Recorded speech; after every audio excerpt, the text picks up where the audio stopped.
Biasanya dalam perniagaan terdapat 4 jenis modal sebelum memulakan perniagaan. Yang pertama sekali wang tunai, yang kedua sudah pasti premis ataupun bangunan kilang, yang ketiga jentera ataupun mesin-mesin, dan yang keempat inventory.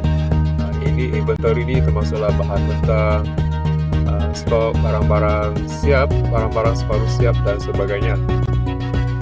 Sumber pembiayaan dalam sebuah perniagaan ini terdiri daripada sumber pembiayaan dalaman dan sumber pembiayaan luaran. Untuk kali ini kita lihat sumber pembiayaan dalaman. Terbahagi kepada simpanan pribadi. Yang pertama merupakan sumber modal pertama bagi memulakan perniagaan.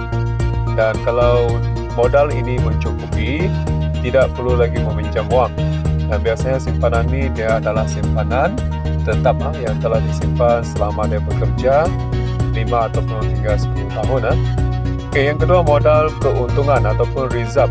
Ini merupakan pendapatan bertahan perniagaan, iaitu merupakan lebihan pendapatan sesebuah perniagaan yang disimpanlah, dan biasanya dia tidak diagihkan kepada pemegang saham, tetapi disimpan untuk tujuan untuk mengembangkan perniagaan. Sumber pembiayaan luaran terbahagi kepada dua. Yang pertama agensi kerajaan. So untuk agensi kerajaan ini, mereka memberikan bantuan modal untuk memulakan perniagaan. Yang kedua jaminan kredit. Yang ketiga memberikan grant penyelidikan dan pembangunan. Ini semua di bawah agensi kerajaan. Dan yang kedua melalui bank ataupun institusi kewangan, termasuklah share ataupun saham, overdraft, gadaian ataupun ranu, pajakan, pemfaktoran, sewa beli, dan juga modal permulaan. Jelaskan sumber pembiayaan sewa beli. Pernah ditanya dalam SPM 2019-2020. Yang di sini pelajar perlu ingat kata kunci yang penting berkaitan dengan sewa beli. Yang pertama kaedah bayaran secara angsuran ataupun CCM. Yang kedua, pihak bank akan membeli aset berkenaan untuk disewakan. Dan yang ketiga, pembeli dianggap sebagai penyewa ke atas aset itu.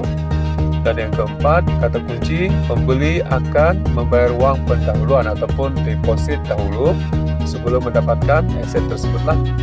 Dan biasanya kaedah sewa beli ini sesuai untuk produk ataupun aset yang bernilai tinggi, jualan tinggi Dan pihak bank akan menarik aset jika pembeli gagal membayar habis angsuran. Dan sebaliknya kalau habis membayar angsuran, pembeli boleh memiliki aset berkenaan. Jelaskan sumber pembiayaan dari segi pajakan. Pernah ditanya dalam SPM 2018 dan 2019. Jadi pelajar perlu ingat kata kunci yang penting di sini. Yang pertama merupakan perjanjian antara pemajak dengan pihak bank. Yang kedua, kata kunci pemajak ini menyewa aset ataupun mesin jentera daripada pihak bank. Kata kunci yang ketiga, aset atau mesin itu boleh digunakan tanpa membayar cagaran. Dan yang keempat, pemajak perlu membayar sewa setiap bulan. Jelaskan sumber pembiayaan pemfaktoran. Untuk kaedah ini pernah ditanya dalam SPM tahun 2021.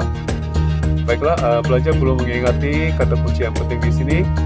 Syarikat pemfaktoran membeli invoice perniagaan.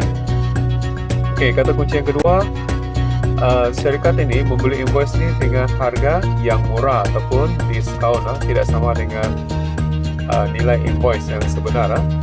Yang ketiga, kata kunci di sini peniaga mendapat tunai segera. Membolehkan peniaga itu boleh membayar hutang kepada pembekal. Dan yang keempat, baki yang tinggal daripada invoice itu akan dibayar setelah ditolak perbelanjaan. Jelaskan sumber pembiayaan kaedah overdraft bank. Pernah ditanya dalam SPM tahun 2019. Di sini pelajar perlu ingat kata kunci yang penting. Yang pertama, dia merupakan kemudahan kredit untuk semua pemegang akaun semasa. Okay, biasanya seseorang peniaga ini mempunyai akaun semasa lah. Okay, yang kedua, pihak bank akan membenarkan pengeluaran wang melebihi baki akaun semasa.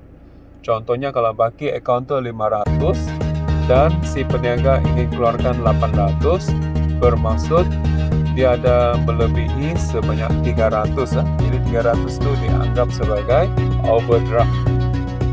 Okey, yang ketiga, kata kunci yang penting sini, faedah tetap dikenakan ke atas jumlah wang yang dikeluarkan. Lebihan itu iaitu 300. Dan biasanya bunga itu adalah lebih tinggi. Jelaskan sumber pembiayaan kaedah gadaian ataupun dalam kurungan RANU. Okay, pernah ditanya dalam SPM tahun 2022. Baik, di sini pelajar perlu ingat kata kunci yang penting untuk gadaian. Yang pertama merupakan menggunakan barang kemas atau emas sebagai cagaran. Okay, kata kunci di sini yang penting cagaran lah. Okay, yang kedua, kenapa dia perlu gadaikan barang kemas ini? Sebab untuk mendapatkan pinjaman. Jadi biasanya pinjaman itu kurang daripada harga nilai cagaran. Contohnya kalau barang kemas itu berharga RM1,000, jadi si peminjam itu tidak akan dapat 1,000, tapi kurang daripada 1,000 iaitu mungkin 800 atau RM850 lah. Okey, yang ketiga, kata kunci di sini tiada faedah dikenakan. Dan yang keempat, hutang pinjaman dapat dijelaskan, maka barang kemas itu akan dikembalikan. Dan seterusnya, jika gagal membayar balik pinjaman, barang kemas itu akan menjadi hak milik RANU.